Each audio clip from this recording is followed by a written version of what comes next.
le prophète, il consommait local. J'ai fait ce choix aussi de rester proche de ma famille. Ouais. Je pense qu'il est très très méconnu et que si les gens connaissaient vraiment le message, il y aurait beaucoup moins de peur, beaucoup moins de haine et il y aurait beaucoup plus de vivre ensemble.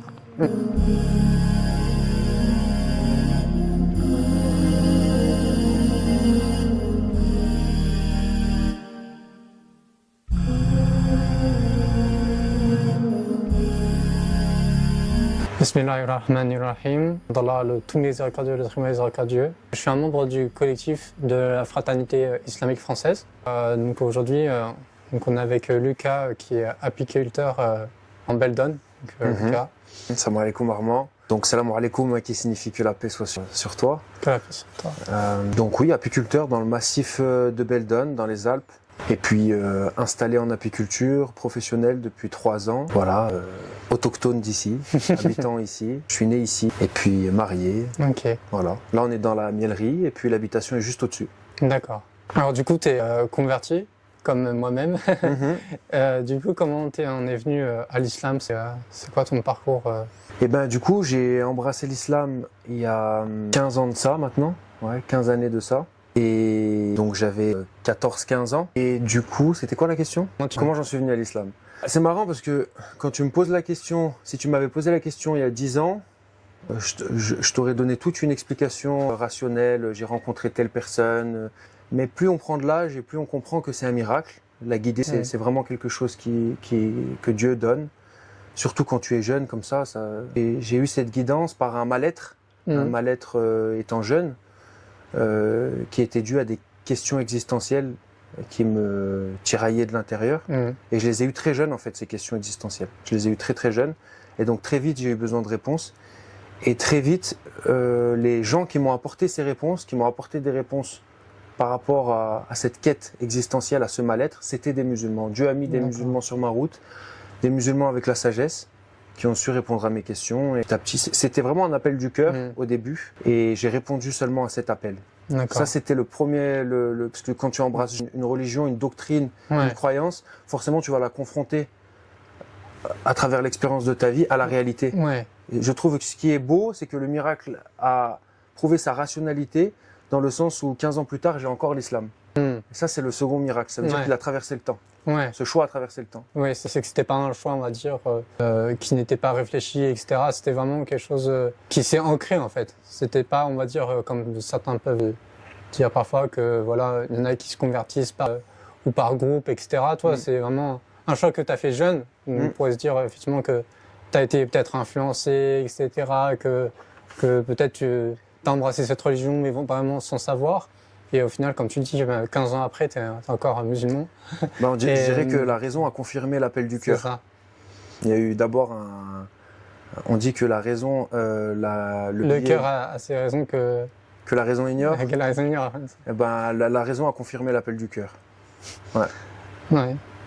Et comment t'en es venu aussi à être apiculteur? C'est quoi ton parcours Eh ben, en fait, les deux étant liés, c'est-à-dire la quête spirituelle, la quête de la vérité, la quête de Dieu, et en même temps la quête professionnelle, quel sens, quelle est ma place dans la société, qu'est-ce que j'ai envie de faire. Parce que quand l'islam, quand on devient musulman, on prend conscience que tout devient sacré. Il n'y a plus rien qui est profane, tout devient sacré. C'est-à-dire que le choix du métier va être là où on va œuvrer le plus pour Dieu. Donc, ça mérite vraiment de s'arrêter, de ne pas être embarqué par la machine. Ah, vite, il faut faire un choix, vite, il faut gagner de l'argent, vite, il faut faire ci, vite, il faut faire ça, mais à poser le choix du pourquoi je le fais. Et moi, ça a été... voilà, il y a eu tout ce questionnement existentiel, et en même temps, il y a eu un grand mal-être dans mes études, dans l'université. J'avais fait un BTS de vente terrible, horrible, qui montrait le commerce comme un milieu sans éthique, de requins, où on arnaque les gens, où tout tourne autour de l'argent, alors que le commerce, c'est quelque chose de très noble. Donc j'ai rejeté le commerce à ce moment-là. Et puis après, je suis parti faire de l'humanitaire dans une école à Angers qui était tenue par des jésuites. Cette école humanitaire m'a amené découvrir l'agroécologie au Maroc. Et j'ai fait tout un mémoire, un travail intellectuel pour comprendre est-ce que l'agriculture pouvait être une source de co-développement, c'est-à-dire que plutôt que de donner un sac de riz à quelqu'un qui a faim, lui apprendre à planter ce riz, lui apprendre à le cultiver afin que les gens soient autonomes. Développer une autonomie. Voilà. D'accord. Et donc, ça a été le premier lien avec l'agriculture. Ça a été d'abord une approche intellectuelle. Ouais. J'ai fait ce mémoire en allant rencontrer des agriculteurs au Maroc qui étaient dans une agriculture conventionnelle et qui sont devenus par la suite dans une agriculture qui respecte la nature et qui en même temps participe au développement du pays. Et après ça, ma réponse, elle a été catégorique. Fallait que je devienne agriculteur. Ouais. Voilà, pour moi, c'était la réponse. Et en même temps, parallèlement à ça, il y a beaucoup à dire. Hein, désolé, la réponse est longue, mais parallèlement à ça, je voyais le mal-être qu'il y avait dans la société, causé par le matérialisme, causé par le manque de connexion à la création. Ouais. Les gens étaient hors sol, il y avait vraiment ça qui revenait, hors sol, déconnectés, loin de la réalité. Et l'agriculture, pour moi, le fait de revenir à la terre, c'était se reconnecter aussi à la création de Dieu et donc se reconnecter à Dieu. Parce que quand on est avec sa source, à la source. Voilà. Ça, et donc tout ça, ça m'a amené à partir sur les sentiers de l'agriculture. Ouais, c'est intéressant, c'est-à-dire qu'en revenant vraiment de ce voyage, tu as vu les choses totalement différemment. C'est-à-dire même pas que personnellement, mais tu t'es dit au sein de la société, etc., tu t'es dit on est vraiment déconnecté de ce qui nous fait vivre, de nos sources, de nos liens avec nos terres, etc. Ouais, j'avais constaté une déconnexion, j'avais constaté un mal-être, j'avais constaté un besoin de retour à la ruralité, un besoin de retour aux choses simples, un besoin de sentir les choses. D'être à la source, c'était comme un grand luxe 5 étoiles. D'être à la source d'un feu, à côté d'un feu, d'aller prendre son eau, d'aller chercher ses légumes dans son jardin, tuer sa propre viande qu'on va manger. Tout ça, c'était comme pour moi un resto 5 étoiles. C'est-à-dire que vu qu'on nous avait enlevé ces choses-là, le fait de redécouvrir, d'être à la source, ça faisait sens, surtout dans notre époque. Déconnexion totale. Et tout ça, ça s'est imbriqué. La foi, la foi te fait aimer les choses simples, la foi te fait aimer la nature, la foi te fait aimer le fait d'être utile. Et donc tout ça, ça m'a dit comment je peux être utile dans cette société. Elle a quasiment plus d'agriculteurs, de moins en moins. C'est une profession qui donne pas envie parce qu'elle est en crise. Elle est rude aussi. C'est un métier noble. C'est un métier noble. Et donc du coup, voilà, tout ça m'a amené à faire ce choix. Et puis ce choix, avant d'arriver vers l'apiculture, il y a eu quand même 3-4 ans de recherche avant de trouver chaussures à mon pied. D'accord. Voilà.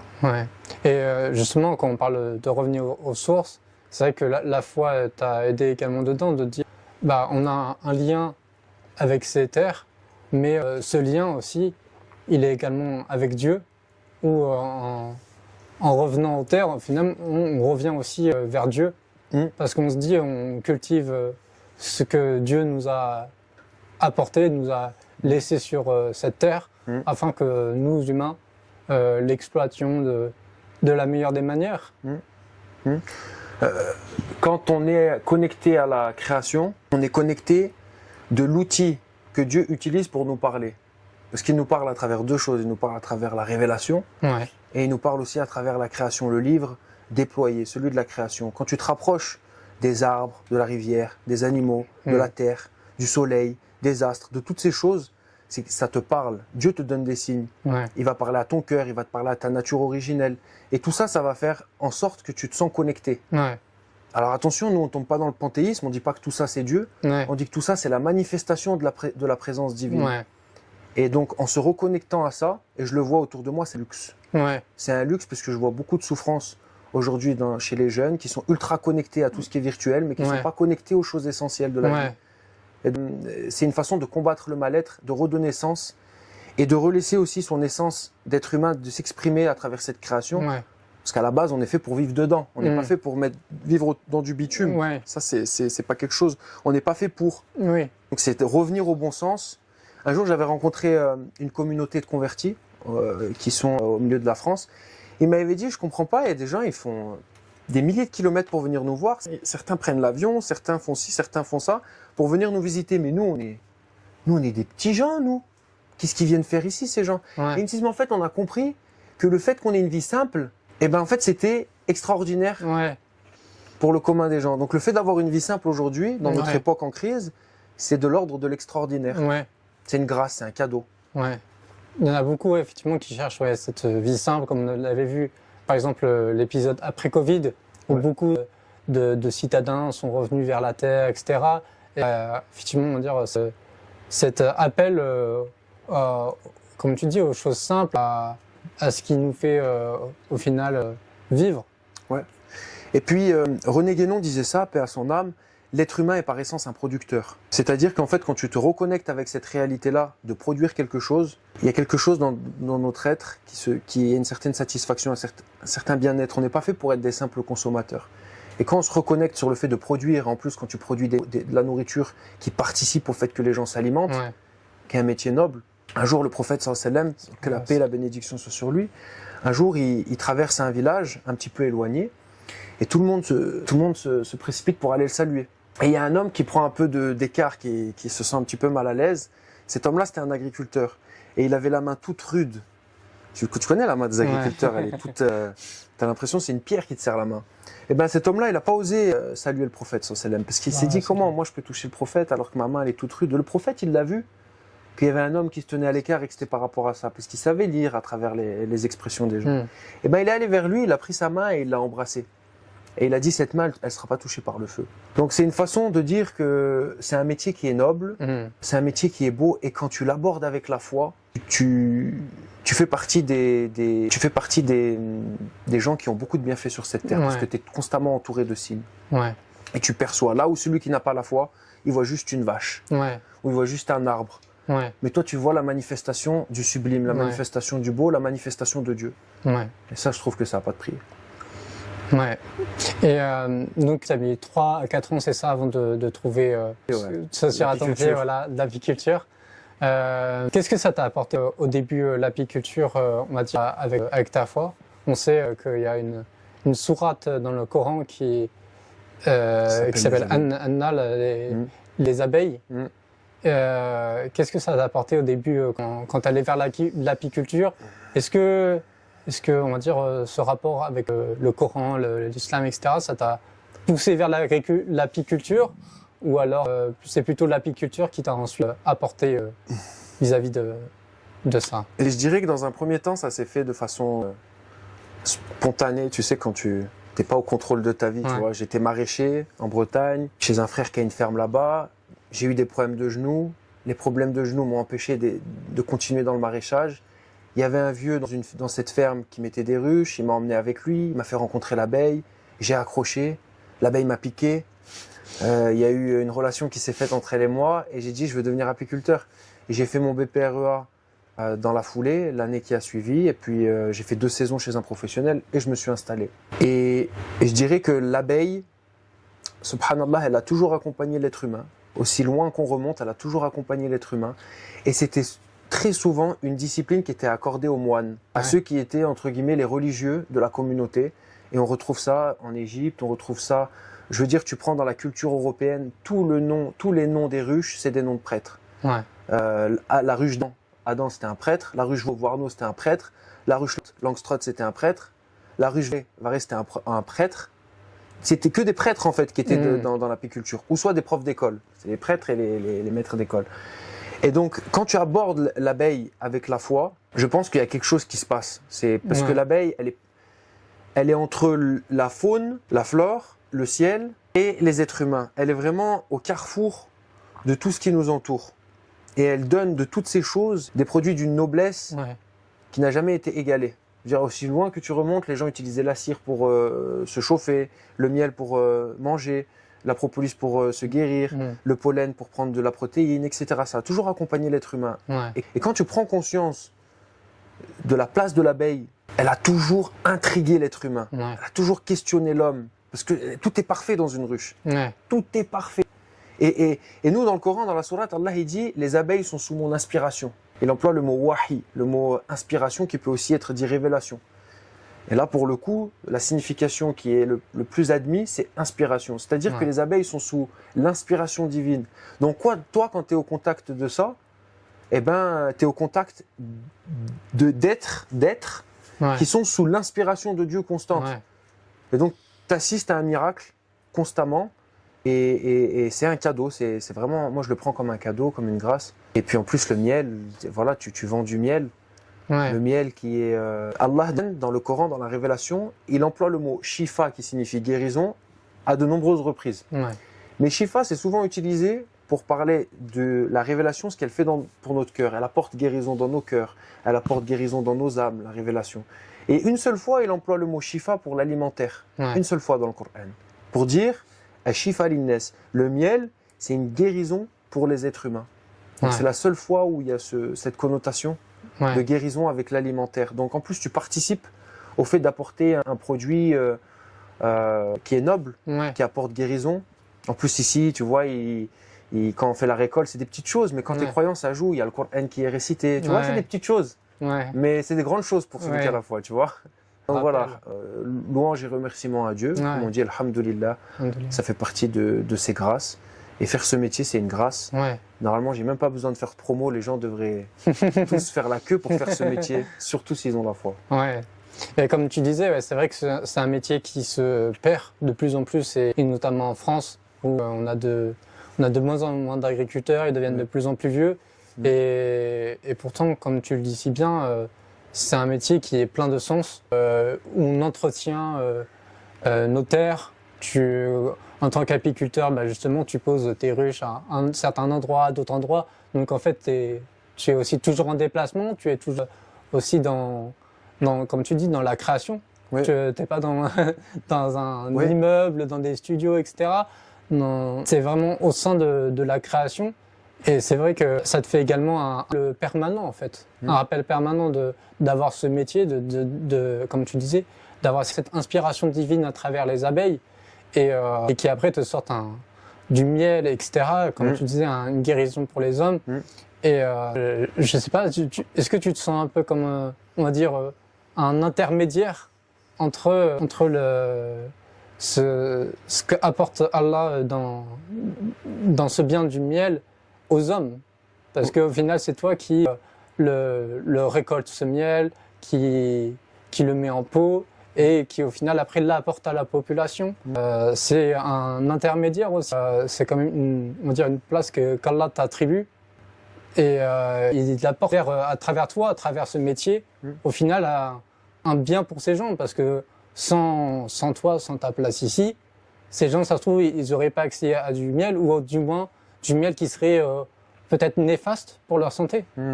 Parce que ton miel, aujourd'hui, tu produis en agriculture bio, etc. C'est aussi ça, être musulman, c'est essayer d'apporter un produit déjà qui vient de la nature, mais aussi un produit sain. Voilà, le taïb. Effectivement, il y a cette notion du taïb dans le Coran, c'est-à-dire on cherche à avoir, comme tu disais, un métier. C'est vrai qu'on va dire en tant que musulman, on cherche à avoir un métier qui soit licite, donc un métier qui nous rapporte de l'argent licite, mais on essaye aussi d'aller vers l'excellence, vers l'ihsan, et à travers cette excellence, il faut aussi chercher où est le taïb, où est le bon, où est l'aliment pur.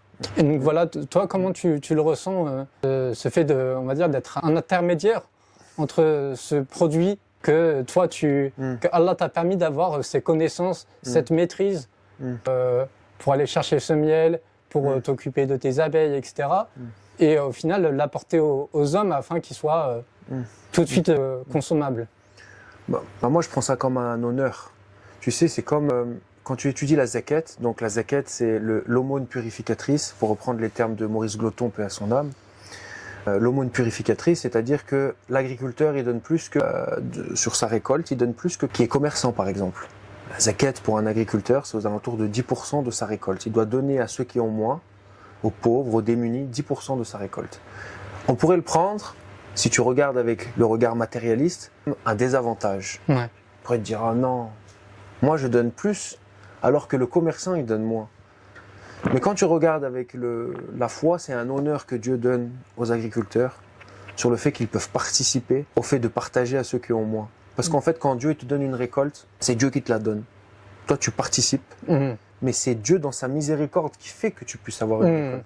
Et cette récolte, tu te dois de la partager. Tu prends ta part et tu vas donner du miel, des montagnes bio à des gens qui n'ont rien. Ça aussi, c'est un honneur. Ouais. Donc, quand tu es agriculteur, tu participes à ce que les gens y mangent. Ouais. Même ceux qui n'ont rien. Ouais. C'est un devoir vis-à-vis de Dieu. Et après, pour aller peut-être de façon un peu plus approfondie dans ta question, au-delà de moi et de l'apiculture, chaque être humain, il doit trouver sa voie, qui va faire qu'il va devenir un intermédiaire, une source bonificatrice pour sa société, une source bonificatrice pour son village, une source bonificatrice pour sa famille. Dieu nous dit dans le Saint-Coran que l'être humain, il a un rôle. Il n'a pas été créé au hasard. Son rôle, c'est d'être en arabe khalifa, khalifa fil ard, c'est-à-dire ambassadeur de Dieu sur cette terre. C'est-à-dire qu'il doit trouver sa voie, et quand il aura trouvé sa voie, le fait d'être sur sa voie, ça va être sa façon de bonifier, de participer à l'équilibre du monde, d'amener sa pierre à l'édifice, de participer au bien, au beau, à l'équilibre, au juste, à ce qui est noble. Et moi, j'ai trouvé l'apiculture parce que Dieu m'a amené à l'apiculture. Ça s'est vraiment fait comme ça. Toi, demain, Armand, tu vas être amené à autre chose. Et chaque être humain, il a sa voie, il sera intermédiaire à sa façon. Et quand tu as trouvé ta voie, bah ça va être la grande œuvre que tu vas présenter à Dieu à la fin de ta vie. D'où l'importance de prendre le temps de faire son introspection, de comprendre qui on est, d'où on vient et qu'est-ce qu'on a envie de faire. Donc ça, c'était pour la notion d'intermédiaire. Donc c'est un honneur. Ça a été ma façon à moi d'expérimenter le khalifa sur cette terre. Et ensuite, c'était quoi la dernière fois? C'était sur le taïb.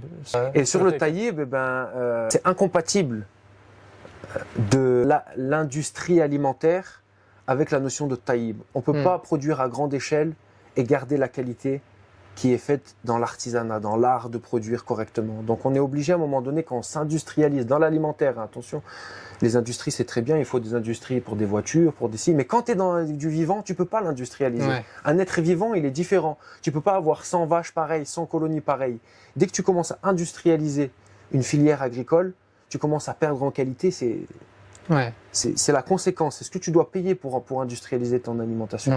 Donc tu vas perdre en qualité dans plein de choses. Et donc, le fait de rester qualitatif, de refuser certaines choses, après on pourrait peut-être rentrer dans des détails techniques, mais à un moment donné, ta foi te dit non, ça j'y vais pas.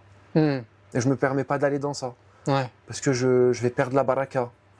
Je vais outrepasser mon droit d'humain. Quand tu commences à modifier toutes les génétiques, à accepter que tu vois, accepter. En fait, dès que tu commences à ne pas respecter la biologie de l'abeille, c'est-à-dire le rythme naturel de l'abeille, et que tu vas à l'encontre, tu vas perdre en taïb.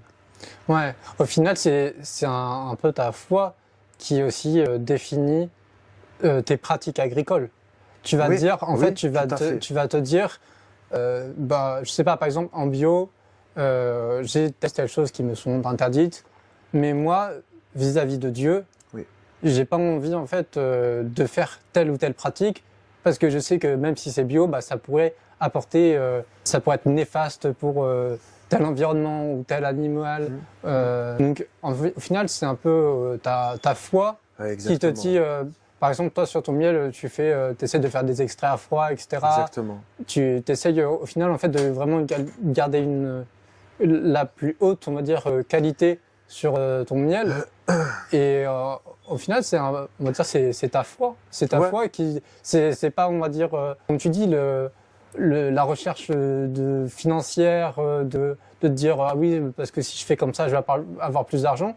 C'est au final, tu réfléchis en te disant, je vais apporter un produit et j'ai envie que mon produit soit le plus bon, le plus taïb pour les gens, afin qu'il n'y ait pas de ne pas être responsable, on va dire, devant Dieu, de se dire, j'ai apporté au final un produit toute ma vie qui a été néfaste pour les gens parce que j'ai fait telle ou telle chose dans mes pratiques. Exactement. Et la foi amène de l'éthique, la foi te fait prendre position, la foi te fait aller à contre-courant. Par exemple, je suis sédentaire en apiculture. C'est-à-dire que je ne transhume pas mes ruches. Bon, c'est parce que je peux me le permettre, je suis sur un massif qui est mellifère, qui est assez exceptionnel, donc je peux me permettre de ne pas transhumer. Mais c'est toujours été quelque chose, j'ai pas envie de mettre mes ruches dans un poids lourd et d'aller de partout en France pour faire du miel. Tu vois, c'est un peu plus, c'est un peu moins, je trouve, artisanal. Je préfère rester en sédentaire sur ma montagne, etc. J'ai pas envie de chauffer mon miel. Ça, j'ai pas envie de le faire. J'ai pas envie de travailler trop avec une abeille génétiquement modifiée. Ça, non, j'ai pas trop envie.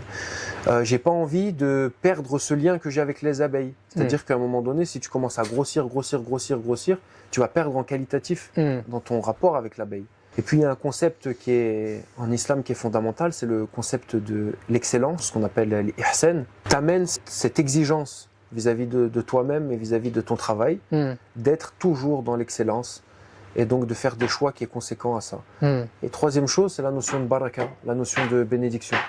Ouais. C'est-à-dire que vraiment, avoir la baraka, la bénédiction, ça vaut tout l'or du monde. Et perdre la baraka, perdre la bénédiction, tu pourras jamais le remplacer. Ouais. Et donc, du coup, faire tes choix par rapport aussi à ça, même si les humains ne te voient pas, Mm. eh ben, Dieu te voit. Mm. Et aller en conséquence par rapport à ça. Ouais. Et donc, De toute façon, si tu fais ce métier-là par la soif d'argent, ouais. je pense que c'est déjà une erreur stratégique. C'est Ouais. pas des métiers qui vont générer Ouais. énormément de richesse. Ouais. Donc, c'est déjà un mauvais choix stratégique. Tu peux vouloir de l'argent, c'est pas mal Ouais. l'argent. Tu peux faire commerçant, etc. Mais quand tu vas ta richesse, tu vas la prendre ailleurs. Ouais. Mais Dieu va te donner ta part pour Ouais, que tu puisses c'est ça. subvenir à tes besoins. Tu vas chercher, une richesse spirituelle. Une Tu richesse vas spirituelle. chercher à t'enrichir spirituellement tous les jours, comme tu disais, à travers ces abeilles, cette méditation aussi, Ouais, où ouais. tu es dans les montagnes, Ouais. etc. Allah évoque, Dieu évoque de nombreuses fois les montagnes et comment Oui. cela a été créé dans le Coran. Coran. Donc c'est vrai que, on va dire, tu es dans un environnement qui est vraiment propice à Et je à suis cette- libre aussi. Et tu es libre. Ça, ouais. c'est très important. Ouais, c'est vrai qu'en tu es chef Je d'exploitation. suis libre, t'es- je reçois des stagiaires chaque année. Mes stagiaires, je les choisis avec qui je veux travailler. Quand je veux faire ma prière, je suis toujours en pleine nature, je la fais. Ouais. Le vendredi, je travaille pas. Ouais. Tu vois, c'est cette liberté Ouais. aussi de gérer comme je veux. Il y a personne qui vient mettre son nez dans mes choix. Mm. Mes choix m'appartiennent et ça aussi, c'est une richesse. Tu vois. Mm. La richesse, elle est donnée, ça dépend qu'est-ce que tu vois quand Ouais. on dit Hiya ala al-falah, venez à la réussite. Qu'est-ce que Ouais. la réussite? Ouais. Bon, après, ça, c'est des questions qu'il faut se poser, qui sont fondamentales. Ouais. Est-ce que c'est gagner beaucoup d'argent? Est-ce que c'est être libre? Mm. Est-ce que c'est, par exemple, quand tu es producteur, le fait de participer à ton écosystème, à ton village, à la souveraineté alimentaire de ton pays, Ouais. de donner aux gens des choses de qualité? Tout ça, ça fait sens. Tout ça, ça participe à la réussite. Ouais. Et donc, gagner de l'argent, l'argent n'est qu'un moyen. Ouais. Voilà, vraiment, véritablement, il n'est qu'un moyen. Ouais. Et donc, tu peux gagner de l'argent, mais tu vas pas faire des millions dans ce métier. Ouais, c'est ça. Toi, tu m'as dit que tu as voyagé, donc que tu as fait des recherches, c'était au Maroc, c'est ça, en agroécologie, après tu es allé en Bretagne. Mm. Et au final, tu es revenu là où tu es né, Oui. dans, Mm. dans le département, dans l'endroit où tu es né. Mm. Qu'est-ce que ça te fait, toi, on va dire, de travailler et de revivre là où tu as vécu, là où tu es né? Bah, ça fait sens. Ça me fait penser à l'écrivain Coléo, qui, sur son livre L'Alchimiste, où on lui dit il y a un trésor que tu dois découvrir et il part faire un long voyage. Et au final, il se rend compte que le trésor, il était là où il était à la base. Et c'est un petit peu ça, j'ai l'impression. C'est-à-dire que tu vas toujours voir qu'est-ce qu'il y a de l'autre côté de la montagne. Et puis, pour te rendre compte que finalement, derrière la montagne, là d'où tu viens, bah, il y avait tout ce qu'il faut. Et voyager aussi, c'est ça, c'est se rendre compte qu'on a une identité, on appartient à un territoire, on connaît les codes sociaux de notre territoire, on connaît les gens, Les coutumes. les coutumes, les choses, etc. Tu sais, alors que quand tu voyages, tu es étranger, Mm. tu seras étranger. Et donc, revenir chez soi, c'est revenir à la base, à l'origine. Et surtout avec un métier comme l'apiculture, où ça te sédentarise, vraiment, Ouais. ça te sédentarise. Hein. C'est-à-dire que les ruches, tu dois aller rencontrer les éleveurs, parce que souvent tu mets tes ruches chez les éleveurs.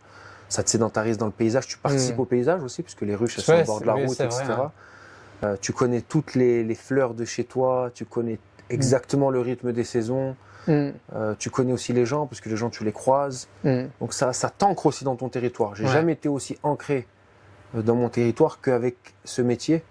Ça Ouais. te fait connaître un peu tout le monde, le milieu agricole, les Ouais. particuliers, les commerçants, parce qu'après tu dois vendre ton produit, Ouais. les particuliers, parce que tu vas sur les marchés, Mm. etc. Donc ça, voilà, Et après, c'est aussi une histoire de destinée aussi, c'est-à-dire que Dieu m'a ramené ici. J'habite juste à côté de la maison de mes parents, Ouais. donc je suis collé à eux, on est en famille, quoi. On est en Ouais. famille, on est en tribu. Ouais. C'est vrai que, comme tu le dis, ouais, Dieu t'a amené ici, au final, vrai. au contact de tes parents. Oui. Donc, c'est vrai que c'est un grand bien, déjà, de revenir sur là où tu es né. Oui. Pour toi aussi, on va dire, de redécouvrir là où tu as vécu, en fait, de le voir, je pense, sous un œil différent. Parce que c'est vrai que tu as grandi là, on va dire, en tant qu'enfant, Ouais. etc. Mais au final, tu redécouvres en étant apiculteur, comme tu dis, ça te sédentarise. Donc, tu tu vas voir différents paysages, différents coins, etc. Et avec justement un œil différent, un œil d'apiculteur, en te disant ah bah tiens, là je vois telle fleur, je vois telle... Mais c'est obsessionnel. Tu connais ton territoire vraiment à la loupe, à la perfection. Ouais. Dès que le printemps arrive, ma femme me dit souvent quand on est en voiture, etc. Des fois, je mets même la voiture en danger, je me mets en danger parce que je suis toujours en train de regarder. Ah, il va fleurir l'acacia, je sais où sont les acacias, où sont les tilleuls, tu t'ancres dans ton territoire. Ouais. Et autre chose, juste par rapport aussi à l'islam, c'est que là où tous mes amis ont fait le choix de quitter leur village pour aller s'installer en ville, avoir des métiers où on gagne peut-être un peu plus, il y a plus de sécurité, mais il n'y a pas tout ce qu'on a parlé au début de l'interview, et ils sont loin de leur famille, la majorité. J'ai fait ce choix aussi de rester proche de ma famille, parce que les valeurs de la famille sont devenues essentielles pour moi, et que je voulais être proche de mes parents, les honorer à travers une vie de famille, d'être proche les uns des autres. Voilà, donc ça participait aussi à ce choix. Si j'avais pas eu l'islam, peut-être j'aurais dit je vais aller vivre, je sais pas moi, la grande vie à telle ou telle ville. Voilà, mais là en fait, ça te reconnecte aussi avec ton identité, toi-même, qui tu es. C'est vrai qu'avant le modernisme, en fait, les familles vivaient ensemble dans le même village. Quand on remonte la généalogie de certaines familles, tu te rends compte qu'en fait, ils ont pratiquement tous fait les mêmes métiers. Exactement. Et qu'ils ont toujours tous vécu dans le même village. Et donc c'est vrai que on va dire c'est une tradition. Bah voilà, il y a cette tradition de revivifier la tradition. Et malgré le fait d'être incompris auprès des jeunes de mon âge, que voilà, quand j'expliquais ce choix-là, tu veux rester vivre de tes parents, à côté, mais t'es fou, comment tu vas faire? Et moi je disais mais non, ça a toujours été comme ça et c'est beau. Et puis ensemble on est plus fort aussi. Enfin, ça c'est quelque chose de fondamental. Quand tu es tout seul pour éduquer 1 ou 2 enfants, c'est très compliqué. Quand tu as les parents avec toi, c'est beaucoup plus facile. Il y a un proverbe qui dit que pour éduquer un enfant, il faut tout un village. Quand tu t'isoles, tu es plus faible. C'est beaucoup plus compliqué. Tu as moins de temps. Et voilà, tu faut regarder aujourd'hui les jeunes de nos âges, ils ont 1 à 2 enfants, ils sont débordés, ils voient pas plus le jour. Nos anciens avaient 14-15 enfants, ils arrivaient à vivre. Donc voilà, on s'est créé des vies compliquées, isolées, loin de nos familles, loin des nôtres. Et tout est plus compliqué. Et comme tu disais, donc avec ce métier, tu te sédentarises et tu vas également voir d'autres agriculteurs, tu vas voir des habitants, etc. Tu vis ta foi. Comment est-ce que tu parles avec eux justement de ta foi, de ce que tu observes? Quel lien, on va dire, tu as avec ces gens et ta foi? Moi, je suis quelqu'un chez les il y a 2 types de convertis. Il y a le converti qui assume, il y a le converti qui assume pas. Moi, je fais partie de ceux qui assument totalement. C'est-à-dire que je ne cache pas mon islamité, bien qu'il ne se lie pas sur ni mon style vestimentaire, ni sur... Mais on peut très vite le voir si on commence à me fréquenter un petit peu. Mais je ne le cache pas, c'est-à-dire que je n'ai pas honte de ça et j'en suis très fier. Ça fait partie aussi de mon identité. Et donc, très vite, les paysans de chez moi... Parce que quand tu es apiculteur, moi j'habite dans un village, tout le monde se connaît, plus ou moins. Je suis le seul, parce que déjà il y a pas... Si, il y a 2 autres apiculteurs dans mon village. J'allais dire une bêtise. 2 autres apiculteurs dans mon village. Mais je pense pas qu'ils ont ce rapport avec les anciens que j'ai. Je pense pas, peut-être qu'ils l'ont. Mais c'est-à-dire que moi je connais tous les paysans de Goncelin, je connais tous les paysans au-delà de Goncelin, massif un petit peu de Belledonne de façon générale, parce que je suis en lien avec eux, parce que je respecte qui ils sont. Et je considère qu'ils ont à m'apporter. Parce que se reconnecter avec ses valeurs, c'est aussi reconnaître l'ancien à sa juste place. C'est-à-dire quelqu'un qui a plus de sagesse, plus d'expérience que toi. Et donc, je pense qu'ils ne me comprennent pas trop et je dois être encore un point d'interrogation pour eux. C'est qui ce jeune? Il n'est pas issu d'un monde agricole. Il est devenu agriculteur. Il est musulman. Je crois qu'il est musulman, mais pourtant il nous visite, il prend du temps avec nous, et c'est grâce à eux que j'ai eu des terres, que j'ai pu, parce que j'ai aussi un petit peu de terre où j'ai pu faire des choses, et ça c'est grâce à eux. Donc je suis en très bon terme avec eux, mais on parle pas d'islam, là, on va pas avoir des grands débats. Des fois ça m'arrive qu'ils me disent ah ouais t'es musulman, de toute façon il y a un bon Dieu, tu vois. Voilà, c'est des gens mine de rien, ils ont conscience du transcendant, contrairement à la société majoritaire. Ils ont conscience du transcendant, ils aiment la nature, donc il y a beaucoup de similitudes. Tu partages. Parce que c'est vrai qu'on a souvent il y a cette idée qui est répandue Ouais. que les musulmans, on va dire, dans les milieux ruraux, etc., ils vont être chassés, mal vus, réprimandés, mis à part, etc. Est-ce que toi, tu as ce sentiment que quand ces gens apprennent que tu es musulman, on va dire ces paysans, qu'ils te traitent différemment ou qu'ils essayent de t'éviter, etc. C'est compliqué, parce que moi, j'ai le look du mec d'ici. Donc, ils sont pas surpris par ce que je renvoie. Ouais. Tu vois? Je te donne un exemple. J'ai eu une stagiaire, elle avait le voile. Elle a fait une partie de la saison avec moi. À un moment, on arrive, parce que je travaille aussi avec la noblesse française, c'est-à-dire que les gens des marquis qui ont des châteaux, etc., j'ai des Russes dans leurs châteaux. Ah ouais. Donc, je fréquente aussi la grande bourgeoisie française, Ouais. qui sont des gens, Avec un haut statut. qui ont un haut statut, etc., etc. Et un jour, j'arrive dans cette propriété avec la sœur, et j'ai vu, il a bugué en fait. Tu vois? Il a bugué. J'ai vu, il a bugué. Et j'ai dit, ah tiens, quand tu véhicules une image, je vois que la connexion est plus compliquée. Ouais. Donc, c'est comme quelqu'un qui n'est pas noir ou arabe, qui peut se permettre de dire non, mais il n'y a pas de racisme. Ouais. Tu sais pas, tu ne l'es pas. Ouais. Ce que je sais, c'est que moi, c'est beaucoup plus facile d'aborder ces sujets-là, parce que je suis ils sont pas choqués par ce que je suis, parce que quand je renvoie, Ouais. ça les surprend pas, donc le contact est beaucoup plus facile. Ouais. Et j'ai jamais senti d'animosité, bien au contraire. Ouais. Bien au contraire. Et je pense que c'est très important de s'assumer, parce que c'est quand tu t'assumes que tu forges le respect. Ouais. Si tu caches qui tu es, Oui. les gens ne vont pas te respecter. Il faut s'assumer dans ce qu'on est. Ouais. Faut être C'est ça qui transparent, clair. On n'a Ouais. rien à se reprocher. Voilà, moi j'ai choisi l'islam. Pourquoi? On peut en discuter.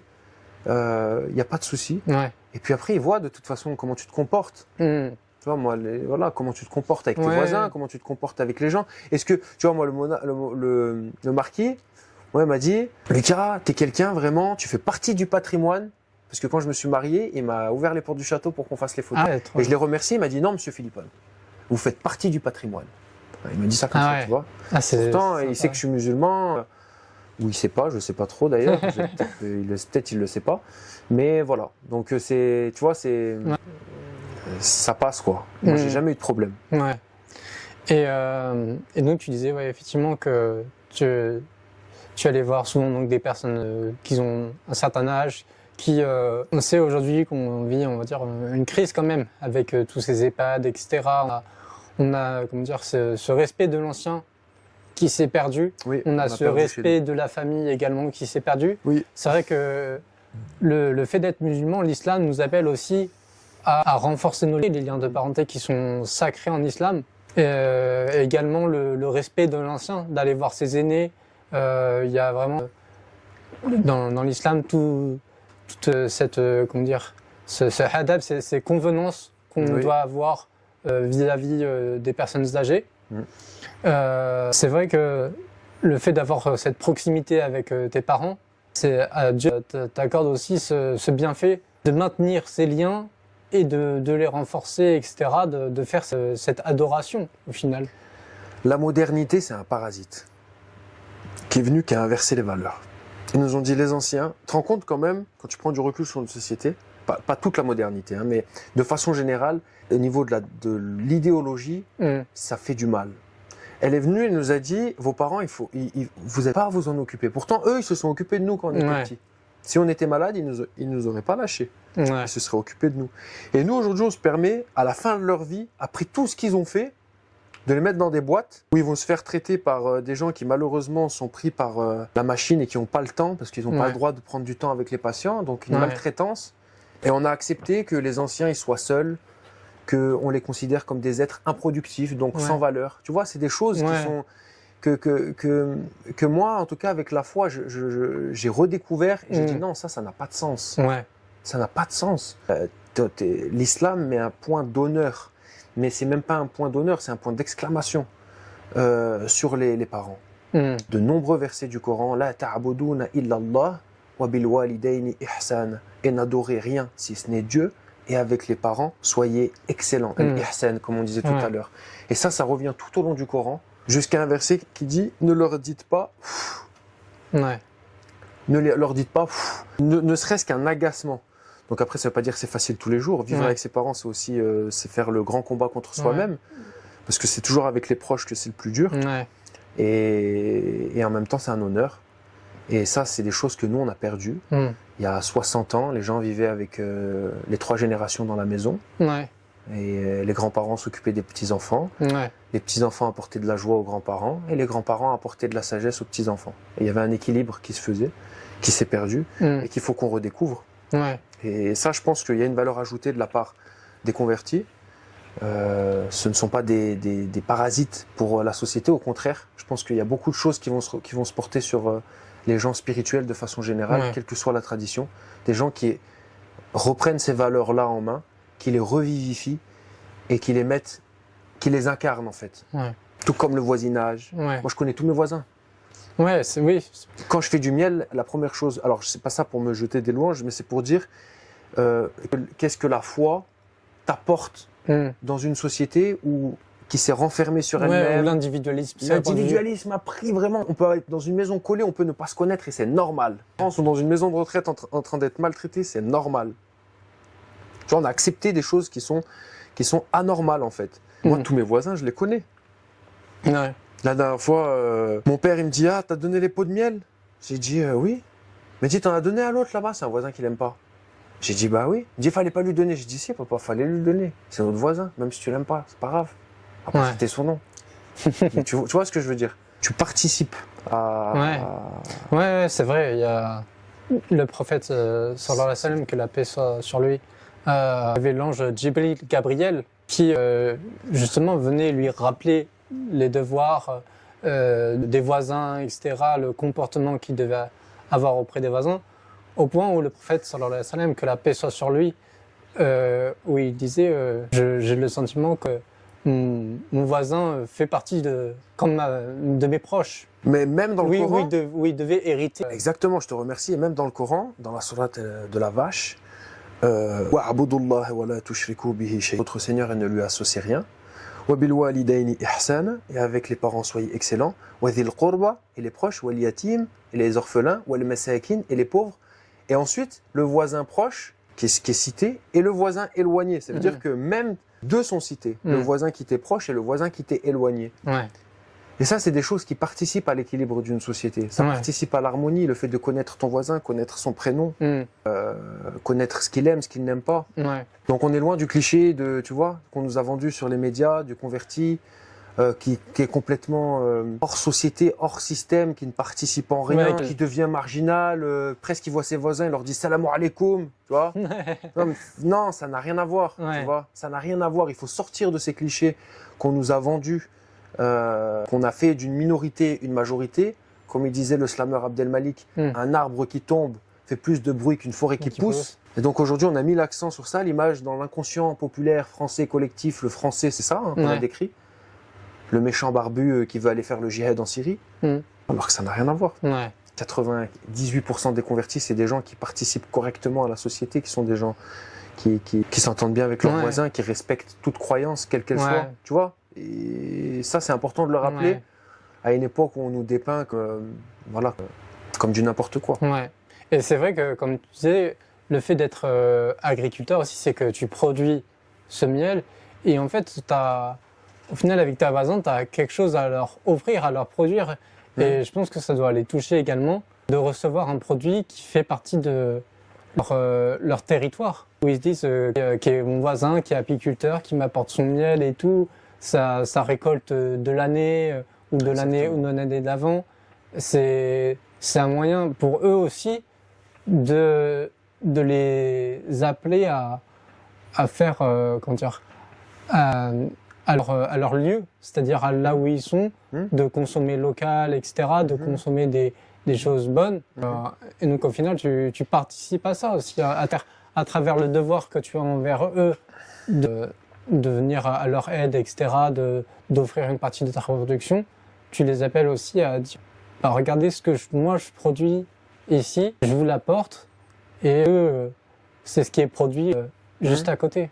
Exactement, où tu vas à la boulangerie de Goncelin, tu trouveras mon miel aussi, tu vois. Ouais. Tu participes aussi aux commerçants du village qui puissent vendre ta production et puis redécouvrir ce concept de local.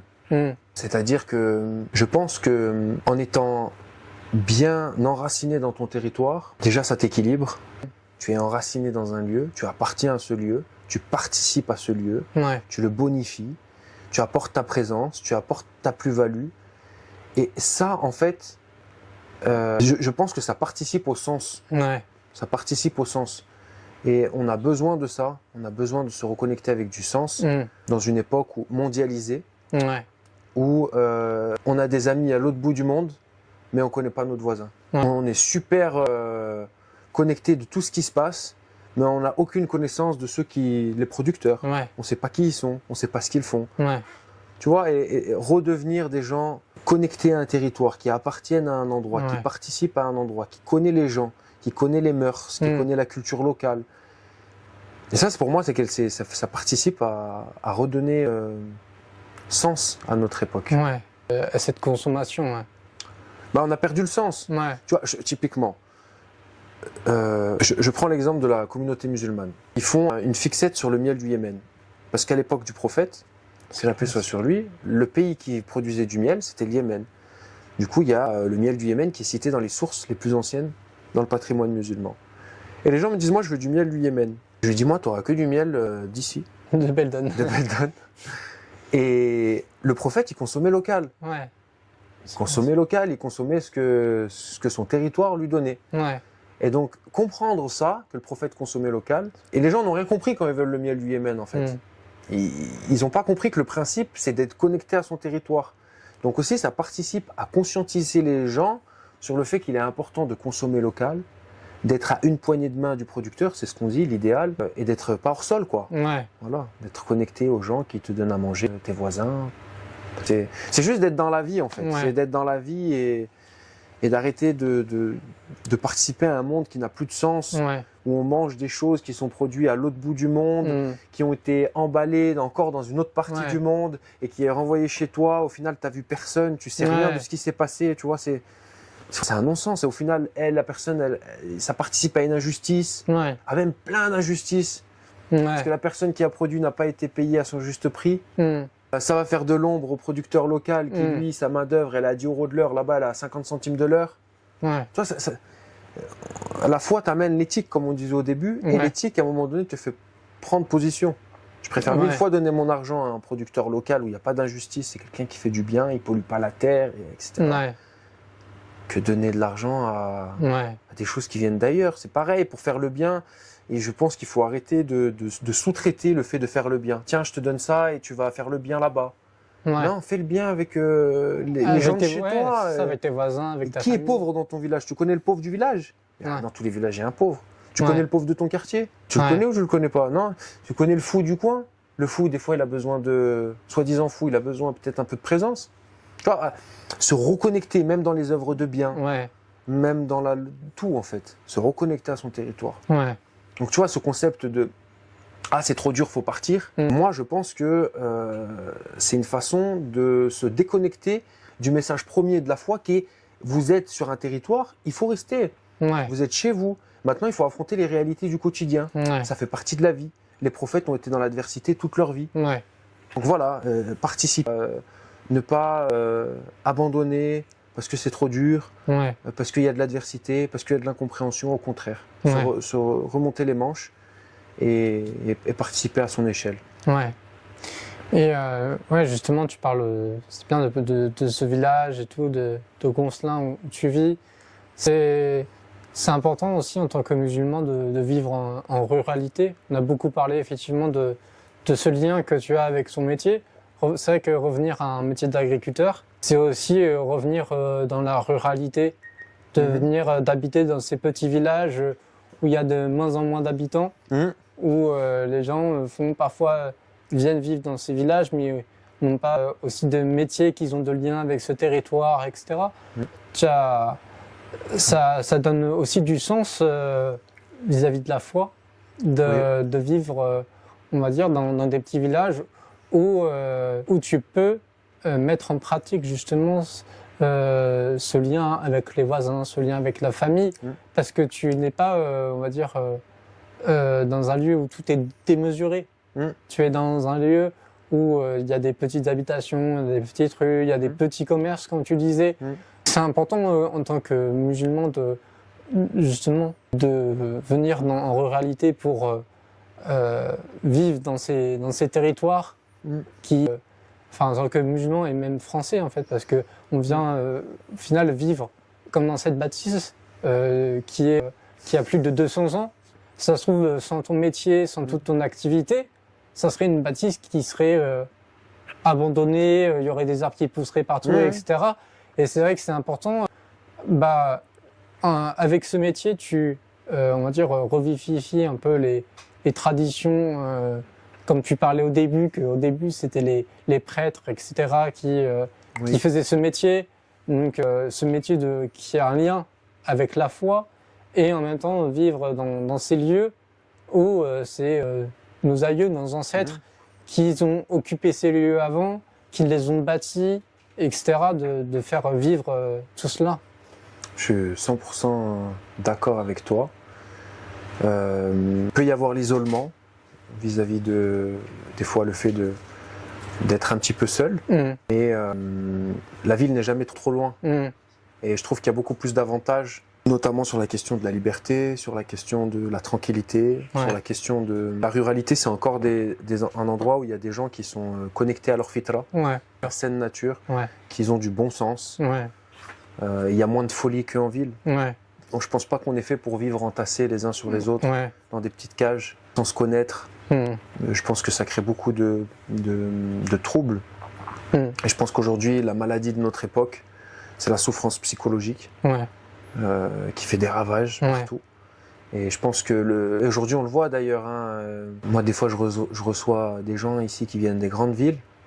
Je vois leur visage, leurs expressions, ils sont heureux, et puis même des fois, ils idéalisent. Quand apiculteur, éleveur, quoi que ce soit, c'est des métiers qui sont durs. Des métiers qui sont durs, qui sont physiques, qui parfois ont des contraintes compliquées, etc. Il faut gérer des situations des fois pas faciles. Donc des fois même, il y a un petit peu le fait d'idéaliser. Tout est parfait. Non, il y a aussi des difficultés. Et ça aussi, si on fait le choix d'aller vers ce métier, il faut avoir conscience de ça. Il ne faut pas idéaliser la vie d'agriculteur. Ça demande des défis, ça demande, etc. Donc voilà, et je pense effectivement que notre nature originelle s'épanouit beaucoup plus facilement dans la ruralité que dans la ville. Moi, ce que j'aime dans la ville, c'est la richesse humaine.